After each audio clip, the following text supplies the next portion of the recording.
everybody asks us if you're crazy to do this. I am a little crazy. I think you have to be crazy to do something. But I was just exactly doing anything. our point. Yeah. Exactly my point. Like, if you can't be crazy, then what's the point?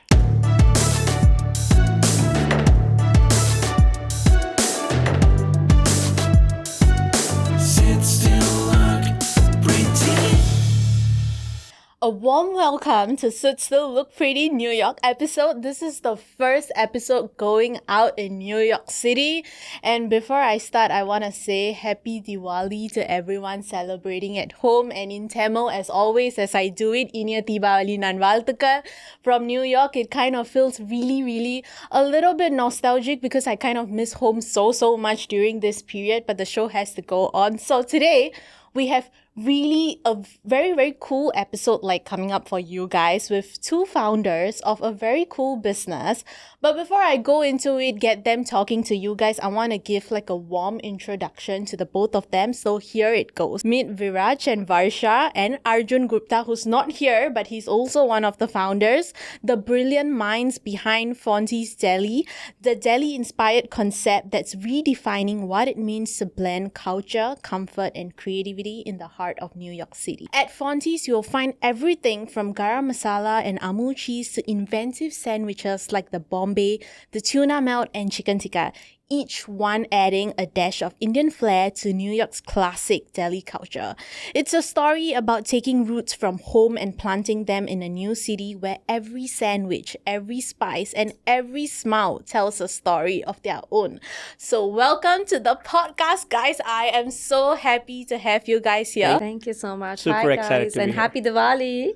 Happy Diwali. Growing up, what was Diwali like in your own households, and how has that kind of changed like today, now when you guys are living in New York City? So I come from a non-religious household, and Diwali for us was a festival of light. That's what my grandma did. We lit diyas, lit up firecrackers a little bit, and just like family got together, we went to, it's also Lakshmi Puja on the same day. So for us, we all used to go to our dad's offices and do a little puja there, like a Lakshmi Puja, and would come home, and like just like all the cousins would, usually it was my house where everybody would come. Like my mom would host it, we would all come to my house, and we would just like play games and like then play cards. When we were little, we would play board games and we started playing cards, and then we just like ate all night. It was just family coming together and having like a blast every year. That's literally what we did. And now in New York, when I moved here, this is my home now, so I wanted to bring my growing up home over here. So I started doing the same thing. I invite everyone over. Everybody comes, including Viraj and his family. They come over. We eat food. We make big meals, and then we just play cards all night. That's what we do. So nice. Sounds like fun. Like very similar to her. I mean, even though we grew, I think not poles apart, but a long distance apart from Northeast to where I grew up in Pune. I grew up in Maharashtra, where Diwali is pretty big. My roots are Goan, where hospitality is pretty big. Okay. And it was less about the diya and the religion part of it, but it was more about culture and more about people hanging out together. Just like you said, Lakshmi Pujan is the same day as the first day of Diwali, and I think just like her parents, my family's in business too. So Lakshmi Pujan was very big for us. We used to celebrate Lakshmi through my parents' shops, and then everyone used to come home. And then there's Bhai Dooj, which is also celebrated as like the brother-sister bondage. Yeah. And the whole point of Diwali was not just lighting diyas and sparklers and the firecrackers and everything, but also celebrating over amazing array of food and a lot of people. And honestly, when I came to US, I would like to say that a lot changed, but nothing really did, because at the end of the day, the essence remained the same, which is we're bringing people together. People like my friend circle, including Arjun Varsha, they already knew what Diwali stands for. So it was all about just getting together and celebrating the joy of togetherness, which lights up our life, which is in essence lighting up your everything. And that's what Diwali stands for. It's about the festival of lights. But light is not just lighting up a diya.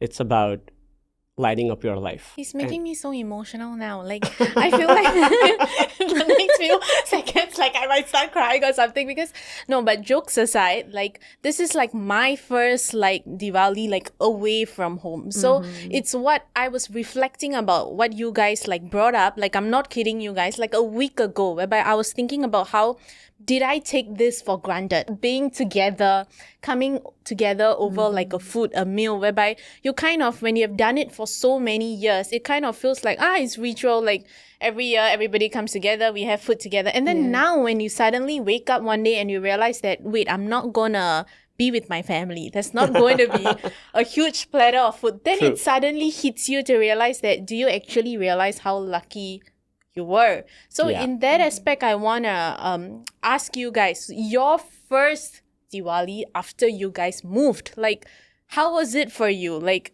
just as like a fun question. Oof. I moved here 17 years ago. Okay. Long time back. The school I went to was very, very aware of what Diwali is. So we celebrated it. And I was the only brown person. No brown person becomes a chef or goes into hospitality. I'm sorry. Like, I have to voice it out loud. I was the only brown guy in the school. But all my white friends, Okay. to so call them, knew about Diwali. And so did the school.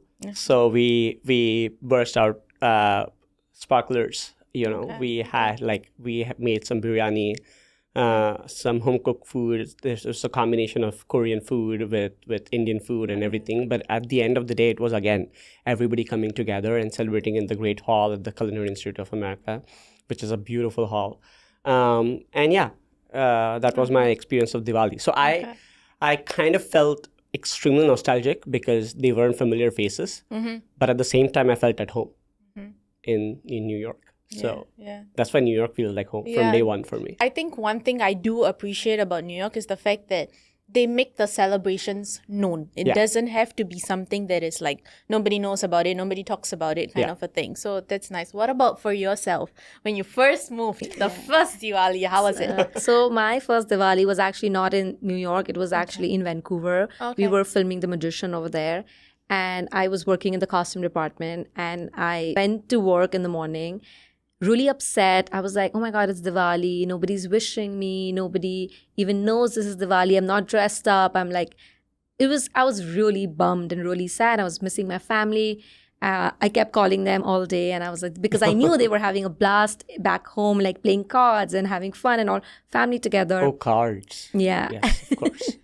And then when I came home that evening, so Arjun, my husband, back then we were engaged, we were not married. He had lit up the entire house. Wow. We had this beautiful house we were living in, and then he lit up the outside, he lit up the entire house, and then he had like a setup for Rangoli that he got arranged for me. So I don't know where he found everything. And then he had ordered Indian food for us. And then we did a little celebration of Diwali, which was special and different. I was really bummed all day, but Arjun really made it up. He was like, oh, I got you all the way here, so I need to make this special for you. But then the following year, I was back in Vancouver, back with the same people. And this time, my dear friend, who was also the designer on the show, she was like, I'm throwing the Diwali party at my house. She's French, Italian. She had no idea what to do. She's like, I have no idea what to do, but it's my apartment. Varsha, you're in charge. Do whatever you want. So we had a big joint celebration where we invited everyone we knew to her apartment. She took up the lead. She ordered food for us. I cooked a little bit, but it was literally like bringing people together. Yeah. We were in costume, so we picked up tons of fabrics and dressed everyone up at the party. Put everybody a little bindi, put them in sari. It was really special. So we create your home wherever you are. Yeah. It's hard, but the good thing is we were not rigid about this is how Diwali is done and it has to be done this way. Yeah. Wherever you are, you just kind of fit accordingly, right? Like you got to change and you got to just adjust whatever you have available. I was just going to say, it kind of really feels like wherever you are, you make it your home and you create your own meaning behind Diwali. And I think it kind of explains from both of you guys. But now that we are done with that, I want to move on to one of the most exciting things that we are here to talk about, okay? Firstly, I have to say this. I chanced upon Fonty's through a social media reel that came out on my feed. And I was like, wait, there's a new Delhi. They are saying it's Indian. And then I saw the camera pan and it's a long line of people queuing up over there. Okay. And I'm like, who? So just as I am figuring it out, believe it or not, I received like a message from another one of my friends, and she's like, "You said you were craving Indian food. Have you heard about this?" I clicked the video. It's the same thing that appears on my feed, and I was like, "Oh my god!" Like I want to check it out, you know. And then I went to read about you guys and things like that, and I was so like. I think the concept itself, it's so unique, you know. So before I dive into all those kind of things and we talk about how it originated and things like that, I want to know, how did you guys like come together? How was food being like a topic of discussion, you know? Like how did this happen? I think food connects everyone. Yeah. You know, it's not about what you do, what your titles are, where you are, but at the end of the day, food connects you. I think that's a classic example of how the four of us, my wife and Arjun and Varsha, all of us, four of us came together. Like I said, we met at a common friend's birthday party. And I knew Arjun through magicians. I mean, I knew of Arjun through magicians and How to Get Away with Murder, like Nurse Jack, like a few other places. And I'm like, I know Arjun. And I know of Arjun, and I'm a pretty big fan of him. And there's this down-to-earth guy just sitting in a corner with Varsha, and I go there and I'm like, I know of you.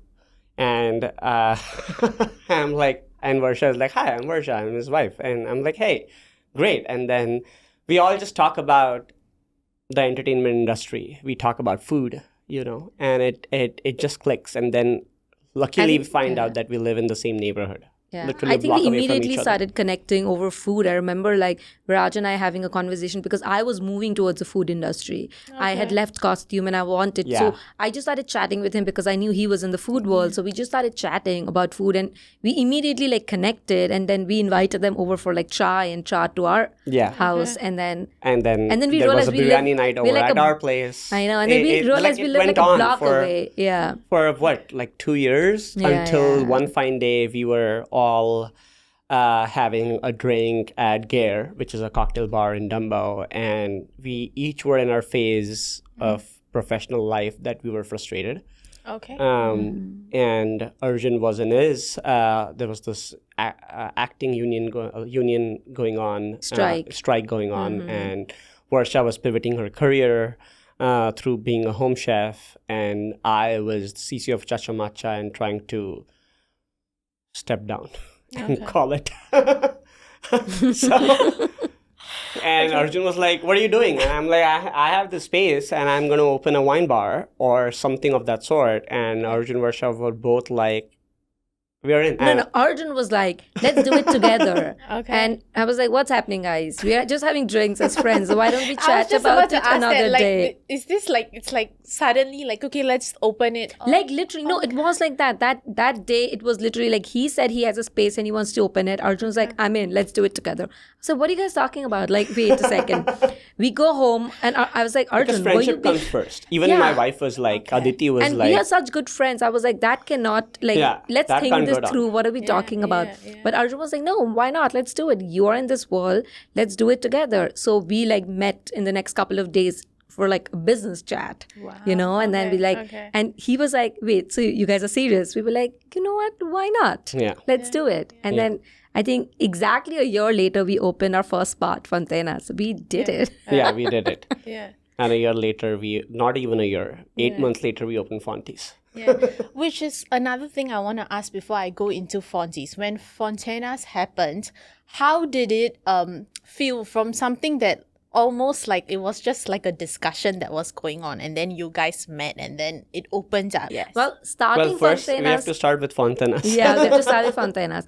So starting Fontenas was definitely, first of all, I was pregnant when we were building Fontenas. Okay. So I was like, what am I doing? I am pregnant. I am building this space with these guys. I kept telling myself, I'm crazy. What am I doing? Like, this is crazy. But also like, we are very passionate about food. We are very passionate about hospitality in our ways. Like, we are not saying that we are copy pasting from like the hospitality we knew. We use the word disruption all the time.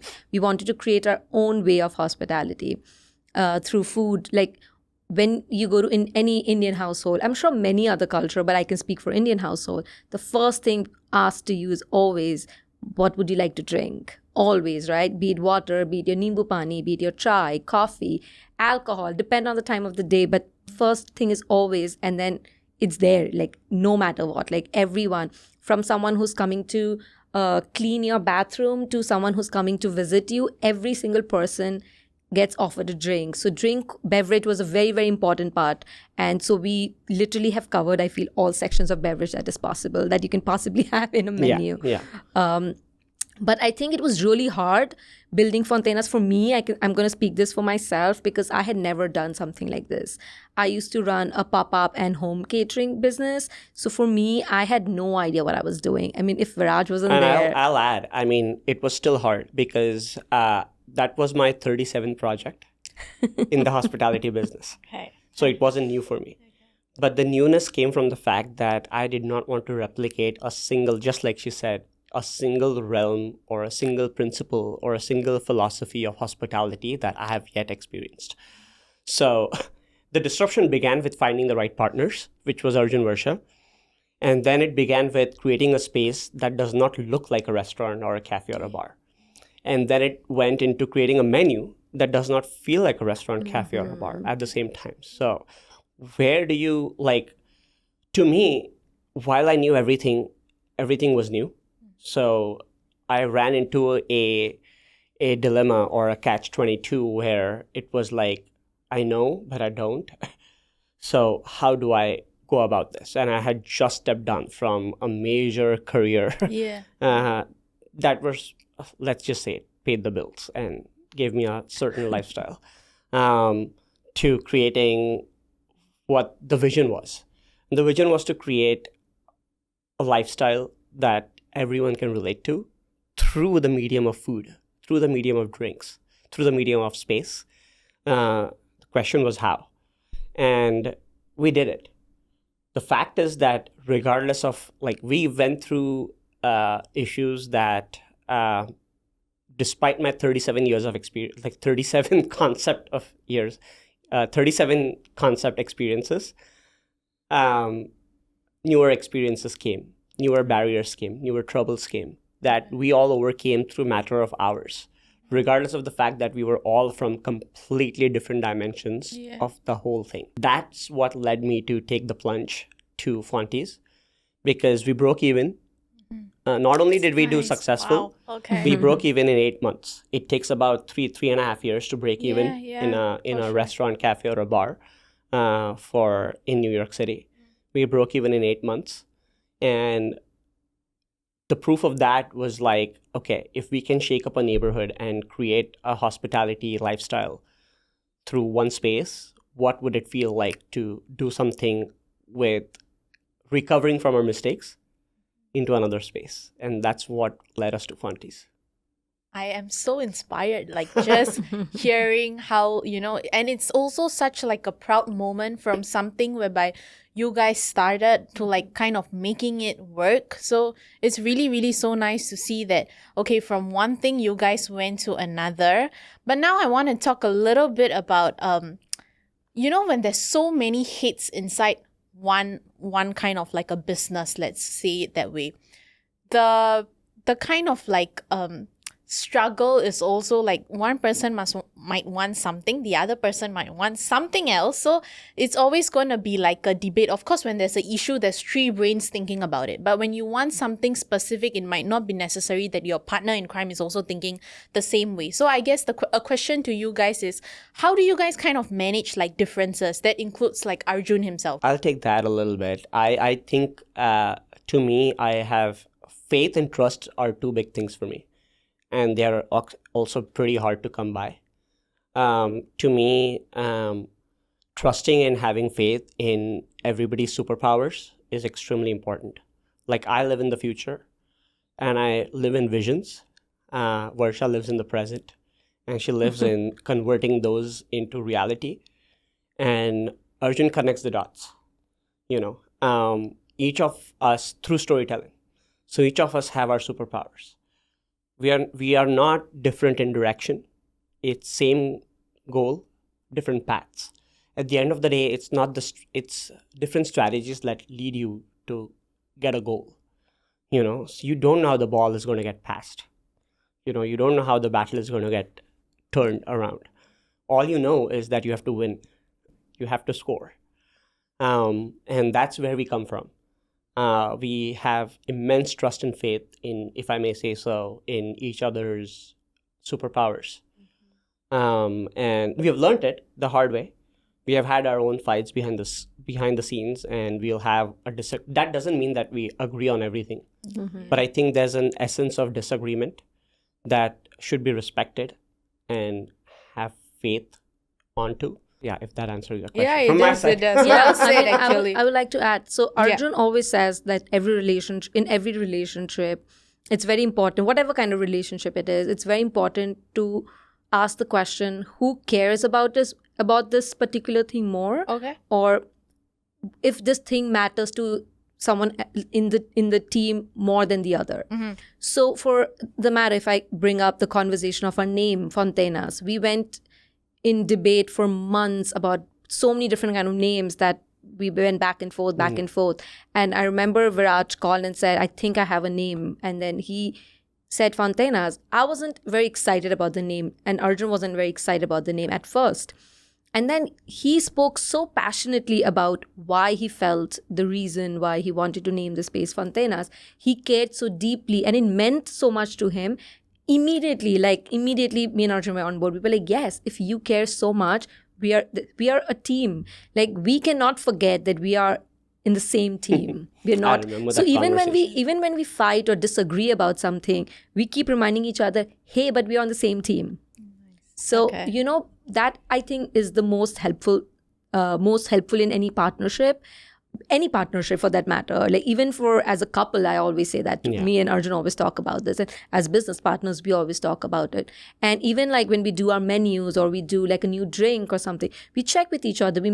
Or sometimes like I remember I called them over once and I was like, I'm making guys breakfast, and then it was like the Bombay sandwich, and I was like, should we put this on the menu? and he was like, yes. And he did the same thing, like for Fontenas. Like, he invited us over for dinner, and there was this beautiful spread of khichdi bowl, and he was like, should we put this on the menu? And I was like, yes. Like, so a lot of both things. The items are top sellers. And our top sellers, yeah. And also like, we sometimes make a dish together, and like I have an idea in my head, or he has an idea, and I'll be like, oh, you want to add a little bit of this? Or he'll be like, and let's add a little bit of this. We literally like just like play along, and then it's there. So I would not ever say that something is mine or my idea or something is his or his idea. We do everything together. I've had so many people ask us like, who created this dish? And I'm like, we created it.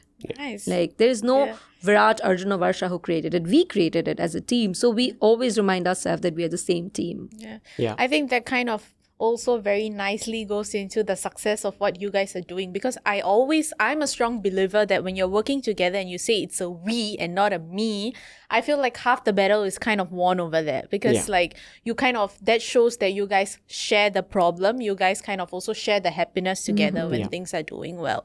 But now, if I may add, sure. At the end of the day, your vision is separate from you. You also have to understand that, because at the end of the day, it's going to move on and you are not going to.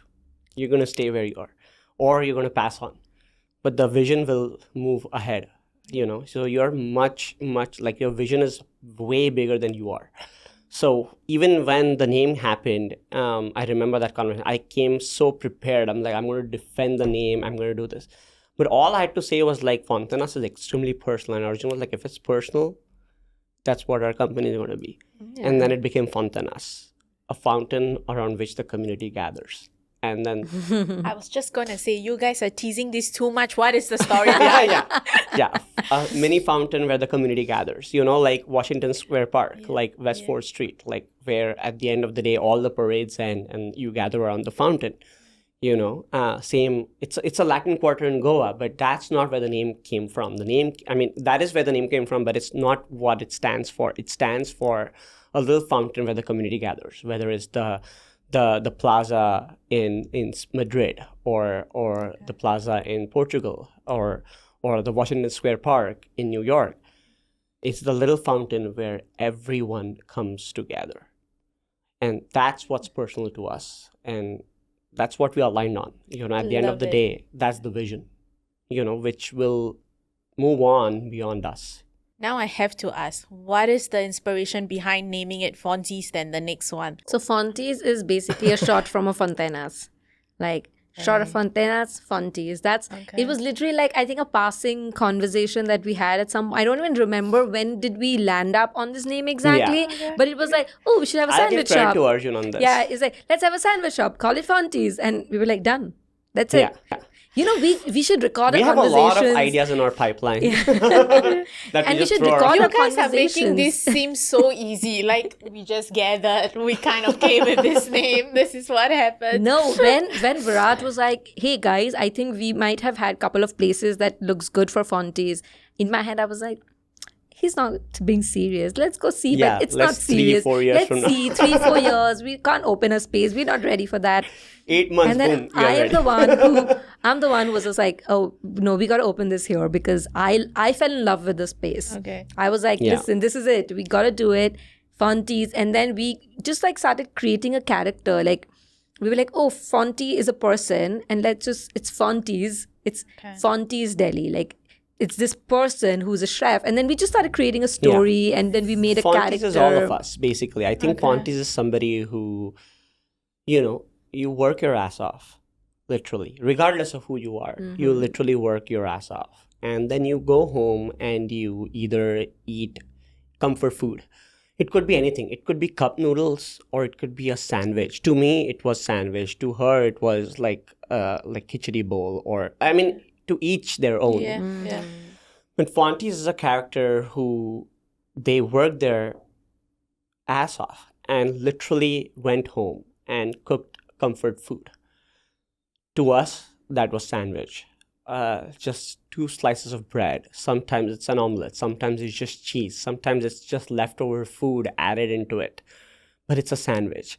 And then you're watching an amazing Netflix series and you're cozying up onto the bed and you're getting ready for your next 9 to 5 or 8 to 7 or 8 to 8 or whatever you want to call it. And that's what Fonty, the character, became. Somebody who embodies all of us, that lives in the city, knows what it is to be like, oh shit, I forgot my toilet paper. But I'm going to run down and get it. While I make my own food, while it's getting baked in the oven. Fonty's became that character. And Fonty's was the shortened form because it was a mini version of Fontenas. It was Fonty. So we thought, let's combine both, create a character that everyone can relate to. Mm-hmm. And even in Fonty's, all the items you see on our shelves, we use them in our sandwiches too. Love the concept, I have to say, because it is very, very relatable and very true. For an example, even for myself, like after a long day when I come back, like the last thing I really want to be like thinking about is what do I cook now? Like I just want something that is like easy, simple. At the same time, I want something that tastes like home, like in the sense of like have like some kind of Indian flavor to it. So I feel like you guys kind of like nailed the concept and like very nice sharing of the concept. But I want to ask this question, like you guys said it was 8 months and y'all opened the next thing, right? So my question to you guys is, how do you guys know that this was the right time to take the leap from like one business to another, being born in such a short interval? Like what made you guys think that let's go for it? Feeling ready is a decision. Yeah, that's true. It's not an option. Okay. It's not a feeling. Okay. You are never ready. Like I'm, I think of a family and I always think, will I ever be ready? I will never be ready. I will decide to be ready. I know, that's so well said, yeah. And that's what happened with the space. We saw the space and Varsha was like, holy shit, this is awesome. There's an opportunity cost here. The opportunity cost was way too big in New York dollars. But this is where our founders' superpowers also come into play.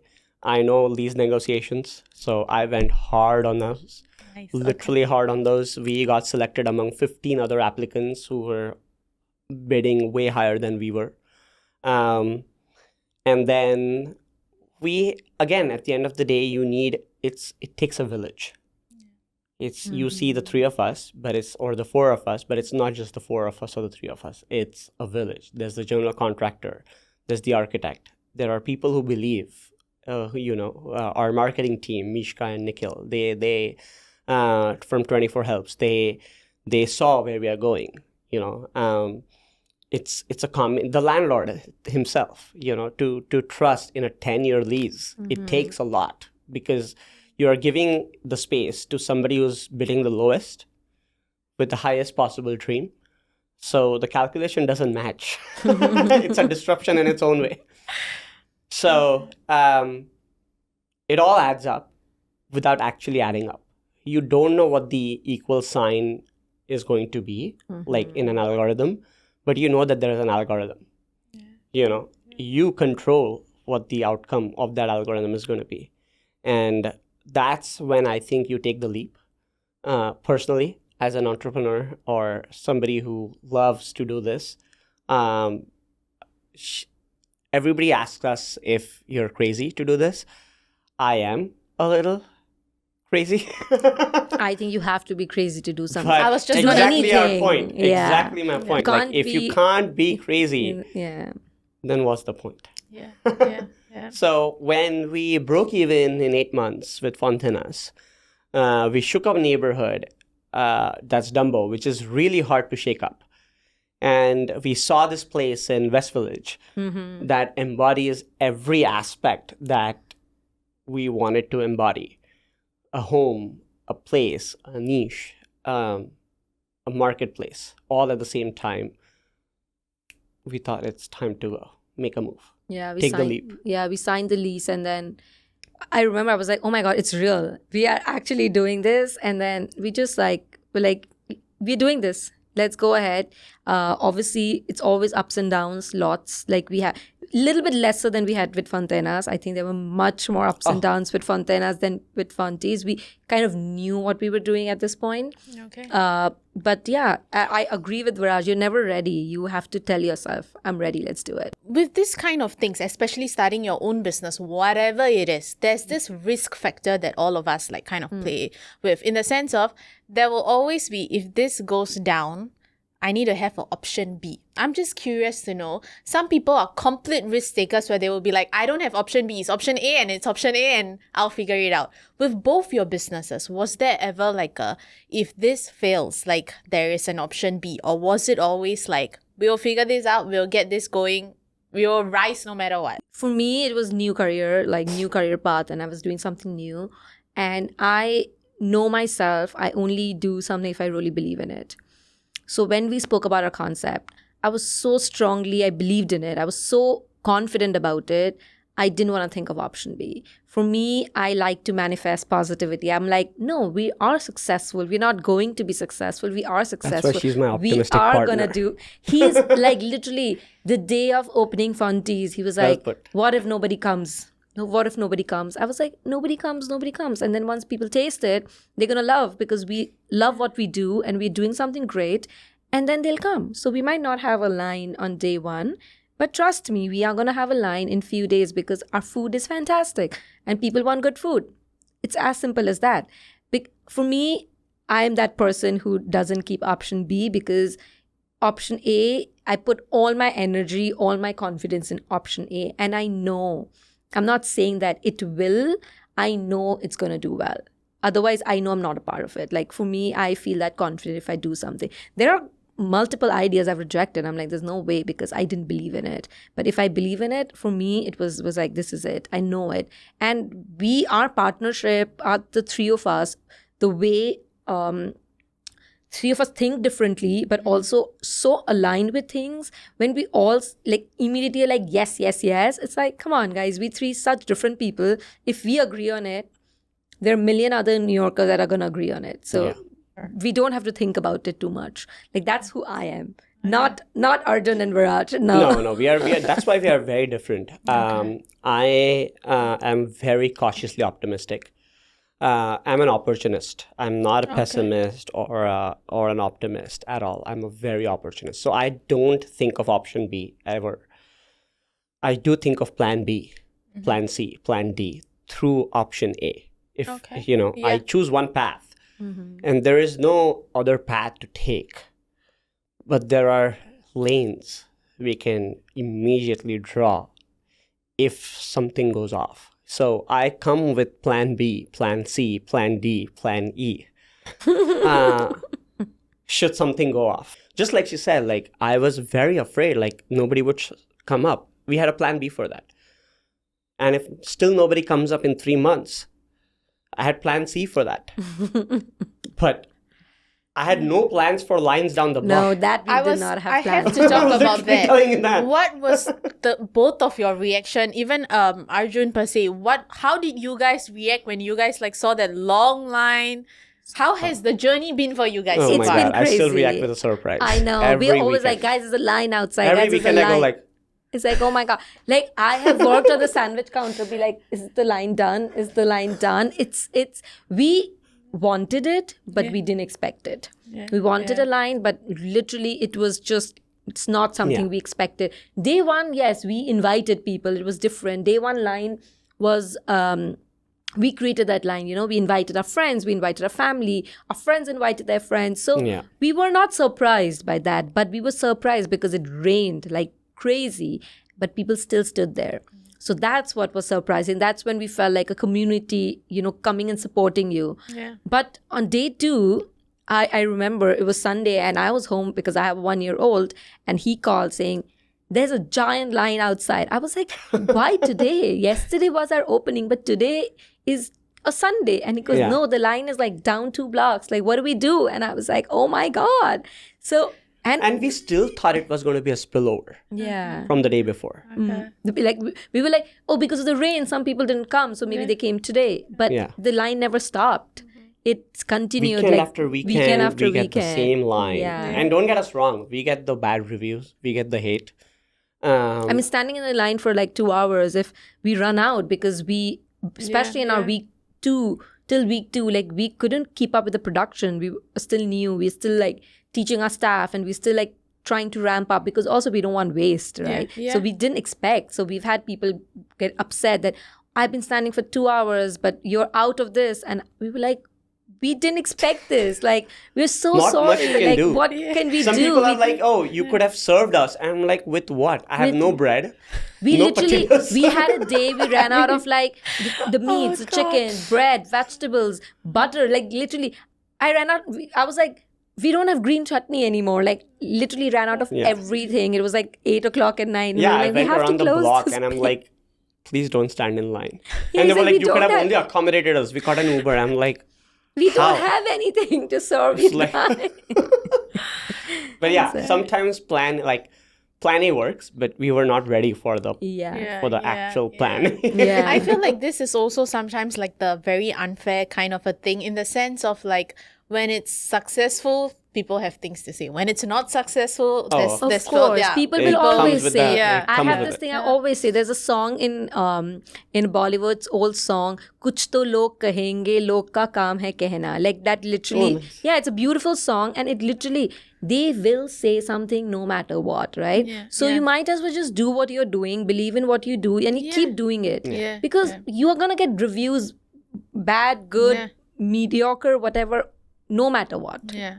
And I feel like ultimately it kind of improves what is being served. It makes it even better than what it was already you guys were having. Yeah. But I feel like week after week after week, when we see the lines, it kind of shows something so obvious that like the food is good. In New York City, I think personally, when I moved and I saw the food scene here, I was like, my gosh, like, how do restaurants and businesses really survive? Because to me as an outsider, it kind of feels like it's either you make it or you don't make it. There is no like you are riding like on an in-between kind of a line. So I guess I want to wrap this whole thing up by asking you guys on like, how do you guys feel about like the food local scene here, the amount of like competition? And probably I want to know like the struggles when you guys initially started. If I may. Yeah, please So go ahead. first I'm of looking at all, you. there are about 35,000 restaurants, cafes in the city.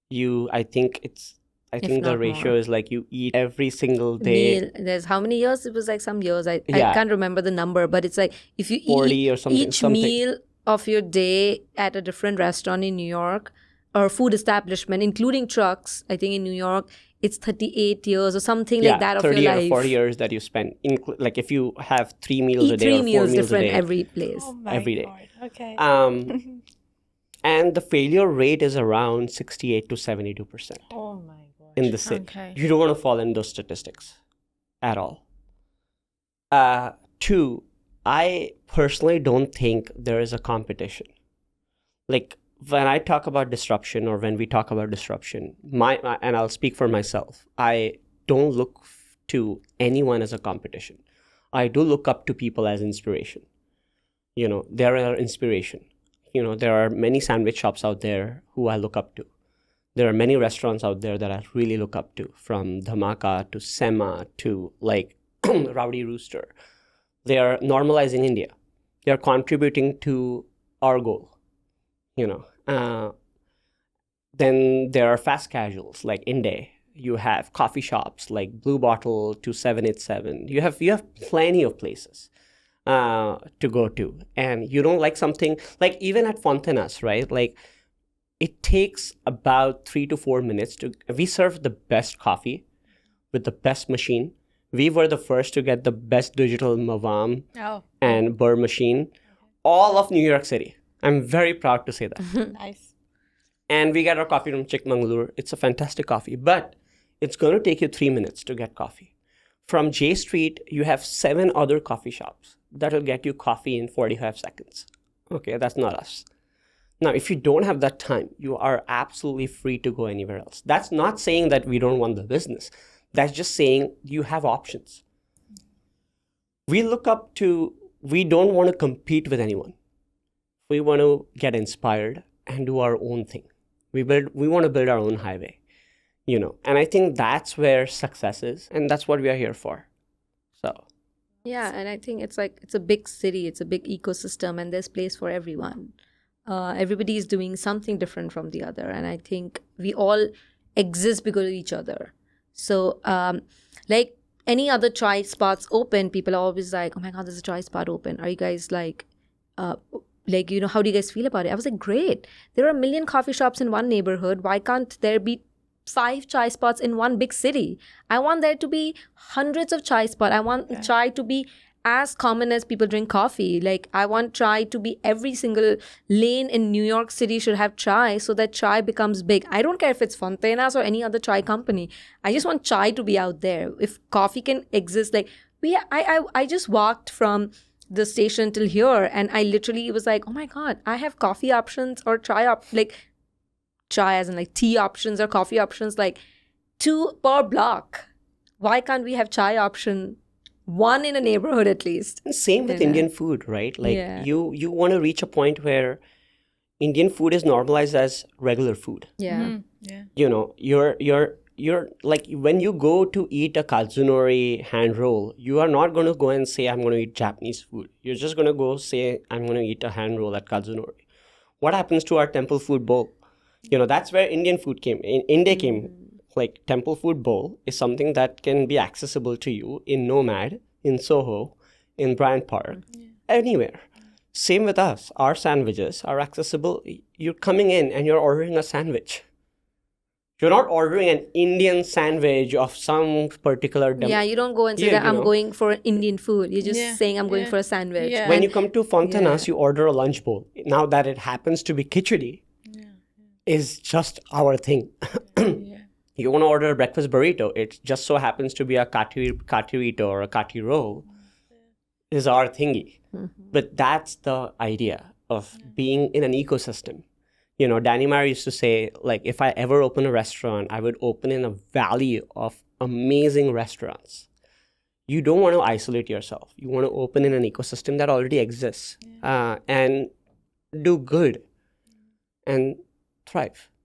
Thank you for sharing this, guys, because I feel like right now we live in a climate whereby I feel like it's always somebody trying to like one up somebody else, or trying to like compete with the other person, trying to brainstorm, how should I do better than this person? What am I lacking? But I feel a lot of people fail to come from this perspective that you guys shared about, which is like, why can't we all exist together? You are good at this, I'm good at this. Sure, let's exist in the same ecosystem, like what you brought up, which I don't think it's easy to actually, though it sounds very easy to believe in something like this, but I think you got to teach yourself this.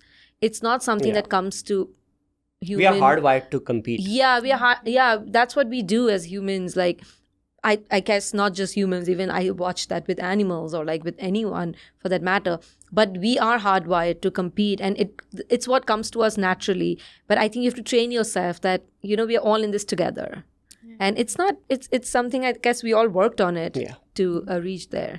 We have to end on like a Diwali note. So I'm going to give you guys like a one-liner kind of a thing for you guys to use this episode to kind of dedicate it to someone who is not with you here in New York, but you want to wish them Happy Diwali. So I'll give you guys like a moment to kind of say who's that person and then say your wish to them. My family back home, back in India. Very happy Diwali. I really miss them. Diwali is not the same with them, but also we're all creating a new memories. So for my mama, papa, Sunny, Akshata, happy Diwali. And everybody else, but especially the four of them. Nice. Yeah, I'll kick it off with my parents, who are actually here right now visiting me. But also, my family is huge. Very, very close. All my cousins, Pooja Tai, Priya Tai, like everybody. Like, I can't even name them. You will need another 45 minutes. If I only have to name them. But I want to wish all of them a very happy Diwali and tell them to not lose the spirit of family. Regardless of the fact that we get super busy in our lives, our day-to-day, Diwali shouldn't just be one occasion where we just send each other a text, but every day where we just remind ourselves that we are all there. We're not alone. And then we light each other's paths. That's what Diwali is about. So I want to wish them a very, very happy Diwali. Thank you so much for coming on the podcast. If anything at all, I had so much fun talking to you guys. You guys will frequently see me at Fonty's for sure. It's like what you guys said, comfort food. Like, I think that's something that I think about when I look at Fonty's myself. So you guys, I feel like nailed the concept, and it was a pleasure talking to you guys. Have a wonderful Diwali. And I will end it with you guys by saying that thank you for tuning in for Sit Still Look Pretty's episode, and I'll catch you guys with another guest speaker and another cup of tea very soon. This is Priyanka signing off. Happy Diwali! And before we wrap up this Diwali special, a big thank you to our giveaway sponsor Anjali Chocolat. Their handcrafted Diwali collection brings together flavors like mango saffron, pistachio, and raspberry rose. Each one made with love, luxury, and a little bit of light. Thank you, Anjali Chocolat, for adding a touch of sweetness to our Sit Still Look Pretty family this festive season.